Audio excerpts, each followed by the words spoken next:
Hello guys, welcome back to BTS classes. आपके सपनों का आगाज बीटीएस क्लासेस के साथ। जैसा कि आपको पता है कि हमारा कल से यानी 2 मई से हमारा यूपी पेट का नोटिफिकेशन आउट हो चुका है, और जिसमें हमारी जो फॉर्म ऑनलाइन करने की जो हमारी रजिस्ट्रेशन की डेट है वो 14 मई से लेकर 17 मई तक है। यानी इस डेट को आपको बिल्कुल ध्यान में रखना है। और जैसे ही हमारी डेट यहाँ पर आती है, हमको क्या करना है, फटाफट जाकर के अपना रजिस्ट्रेशन कंप्लीट करवा देना है। और जो हमारी करेक्शन की डेट रहने वाली है वो हमारी 24 रहने वाली है। तो आप इन 3 डेट्स को बहुत अच्छे से याद रखेंगे और अपने फॉर्म को फिल कर देंगे, क्योंकि हमें इस बार पेट का फॉर्म डालना इसलिए भी जरूरी हो गया है कि पहली तो चीज ये है कि इसमें जो हमारा पहले वैलिडिटी इसकी रहती थी वो 1 ईयर की थी, लेकिन अब इसमें क्या कर दिया है, बहुत बड़ा बदलाव हुआ है और इसकी वैलिडिटी को, इसकी वैधता को 1 साल से बढ़ा करके 3 साल तक, यानी आपका 1 ईयर से लेकर 3 ईयर तक पूरा रहने वाला है। यानी अब आपको अपना स्कोर कार्ड पहले उसकी कोई भी टेंशन लेने की जरूरत नहीं, और 3 साल के अंदर में पक्का कोई ना कोई भर्ती आएगी और आपका जो भी मतलब जिस जॉब में भी आपका जाने का सपना है वो आपका पूरा हो जाएगा। आप क्या करेंगे, बिल्कुल अच्छे से पूरा मन लगा करके अपना यूपी टेट का सिलेबस कवर करिए और क्या करिए, एग्जाम की अच्छे से तैयारी करिए, ताकि जिससे आप यहाँ पर आपको डबल फायदा होने वाला है। उसमें क्या होने वाला है कि आपको यूपी पेट में जो सिलेबस आप पढ़ेंगे उसके बहुत सारे टॉपिक्स आप किसी दूसरी वैकेंसी में जब जाते हैं, दूसरी जगह जब फॉर्म अप्लाई करते हैं, तो वहां भी आपको बहुत सारे टॉपिक वहां से क्लियर हो जाएंगे और आपका क्या होगा, एक रिदम बनता है। यूपी पेट का एग्जाम देने से क्या होता है, एक रिदम बन जाता है कि आपको तैयारी कैसे करनी है, कैसे कैसे अपना अपने टाइम को मैनेज करना। तो मैं तो यही कहूंगी कि जो भी बच्चे एलिजिबल हैं इस फॉर्म भरने के लिए, 10th पास तक, 10th जिनने हाई स्कूल पास कर रखा है और उनकी मार्कशीट जिनके पास है, तो हाई स्कूल से लेकर के अभी तक के जो भी बच्चे हैं वो इस फॉर्म को जरूर से जरूर भरे, क्योंकि आपको एक पढ़ने का रिदम बनेगा और आपका एग्जाम क्वालिफाई होगा तो आपको आगे भर्तियों में क्या मिल जाएगा, मौका मिल जाएगा। तो इसलिए अपनी पढ़ाई को कंटिन्यू जारी रखें और यूपी पेट में अच्छे से अच्छा स्कोर लाने की पूरी पूरी कोशिश करें। तो हम देखते हैं कि हमारा यहाँ पर सिलेबस क्या रहने वाला है, और आपको बिल्कुल फुल डिटेल में और नंबरों के साथ क्या करेंगे, आपको पूरा पूरा सिलेबस यहाँ पर डिस्कस करेंगे।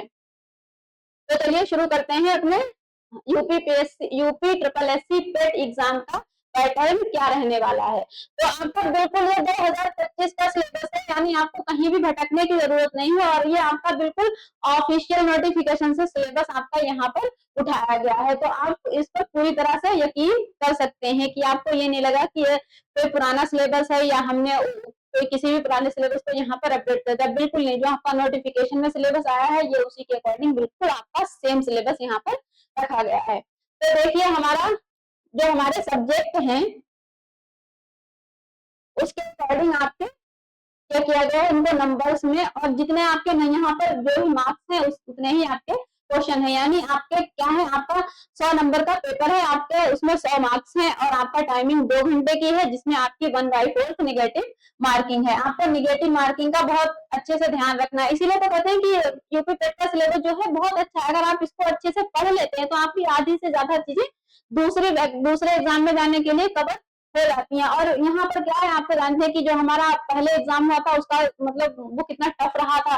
तो उसको क्या करना है, आपको यहाँ पर जो भी सिलेबस दिया गया है, आपको जितने भी टॉपिक्स हैं उनको बहुत ही डेप्थ में जाकर पढ़ना है, ताकि वहां से बनने वाला कोई भी क्वेश्चन हो और आपसे बिल्कुल भी ना छूटे। तो देखिए, शुरू करते हैं अपना सिलेबस। जो है वो हमारा पहला पॉइंट रहने वाला है इंडियन हिस्ट्री। जो आपका भारतीय इतिहास है, ये 5 मार्क्स का 5 क्वेश्चन है आपके। और आपका क्या है, इंडियन नेशनल मूवमेंट, भारतीय आंदोलन जो है वो भी आपका 5 मार्क्स का रहने वाला है। आपके ज्योग्राफी, जो आपका भूगोल है वो भी आपका 5 नंबर का है। और आपका इंडियन इकोनॉमिक, भारतीय अर्थव्यवस्था, वो भी आपकी 5 नंबर की आने वाली है।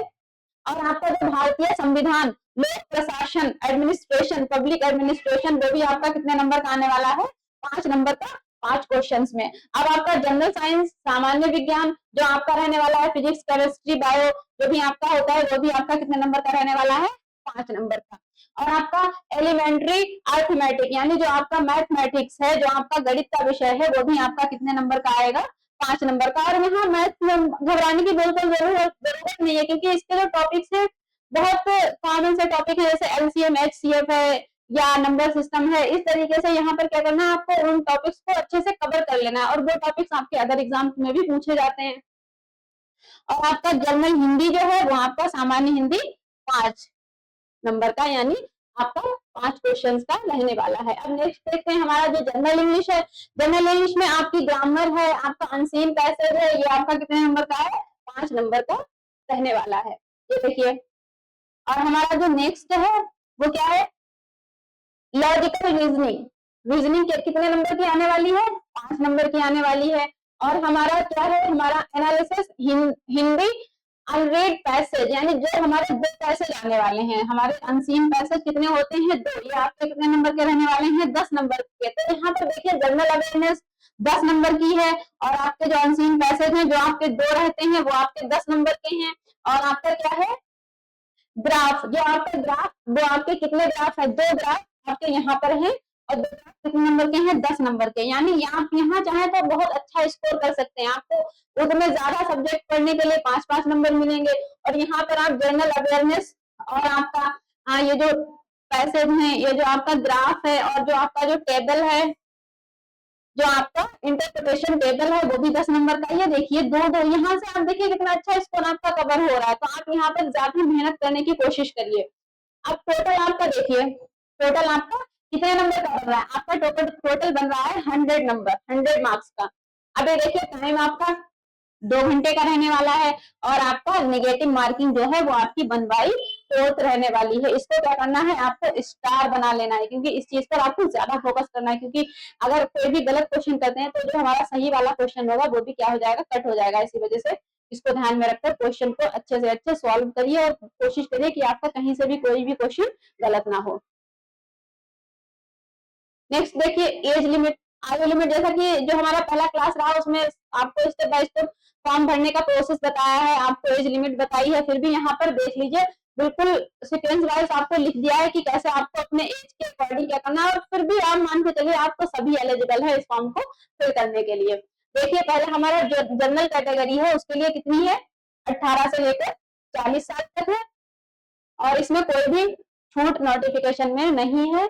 और आपका ओबीसी नॉन क्रीमी लेयर है, वो आपका 18 से लेकर 45 तक है। और इसमें क्या है? आयु छूट सहित ये दी हुई है आपके 18 से लेकर 45 वर्ष। तो देखिए यहाँ 40 है, यहाँ 45 हो गई, तो आप देख सकते हैं कि ये छूट सहित है। नेक्स्ट है हमारा एससी और एसटी। एससी और एसटी के जो कैंडिडेट है उनके लिए 18 से लेकर 45 है, और ये भी छूट सहित है। मतलब आपको ये नहीं सोचना है कि ये 45 से भी ऊपर होगा, ये क्या आपको छूट सहित दे रखी है। अब हमारा नेक्स्ट पॉइंट है एजुकेशनल क्वालिफिकेशन। जो हमारी शैक्षणिक योग्यता है वो कितनी है? 10th पास, यानी जिसने भी 10th पास किया हुआ है और उसकी मार्कशीट उसके पास है, यानी 10th, ऐसा नहीं आप अपेयरिंग में है तो नहीं, बिल्कुल आपकी मार्कशीट होना चाहिए। तो क्या करेंगे आप यहाँ पर फॉर्म अप्लाई कर देंगे। तो बिल्कुल पूरी कोशिश करिए इस फॉर्म को भरने की, और इस एग्जाम को बिल्कुल सीरियस वे में ले जाकर अच्छे से तैयारी करिए, ताकि आप यहाँ से अच्छा स्कोर कर सकें। और आप क्या करेंगे, यहाँ पर आपका अच्छे से सिलेबस भी कवर हो जाएगा अदर एग्जाम के लिए। तो अगर आप यहाँ से अच्छे से पढ़ लेते हैं, इस एग्जाम को अच्छे से अच्छा स्कोर बना लेते हैं, तो आपको मेरिट लिस्ट में सिलेक्शन होने से क्या कहते हैं आपको इजी हो जाएगा, और आप किसी भी भर्ती में, जैसे कि लेखपाल की या जो भी भर्ती आने वाली है, उसमें क्या कर देंगे आप अच्छे से क्या कर सकते हैं, परफॉर्म दे सकते हैं, और आपका सिलेक्शन होने के चांसेस 100% बढ़ जाते हैं। और आप तो जानते हैं हमारा बीटीएस क्लास जो है आपके लिए पूरी तैयारी के साथ खड़ा हुआ है, जहां पर आपको हिंदी और रीजनिंग जो हमारे मोहित सर बहुत अच्छे से पढ़ा रहे हैं, उन्होंने लगभग आधे टॉपिक को यहाँ पर वो ऑलरेडी कवर करा चुके हैं। तो जो भी टॉपिक आपके रह गए वो आप वहां से पूरी कोशिश करेंगे उनको कराने की। और बाकी आप हमारी बीटीएस टीम के साथ जुड़े रहिए, और देखते रहिए कि हम आपके लिए और क्या क्या लेकर आएंगे। तो अपनी तैयारी को जारी रखिए, और यूपी पेट का फॉर्म भरने के लिए तैयार हो जाइए। तो जुड़े रहिए हमारी बीटीएस की टीम के साथ, और हमारे साथ जुड़ने के लिए आपका बहुत बहुत धन्यवाद।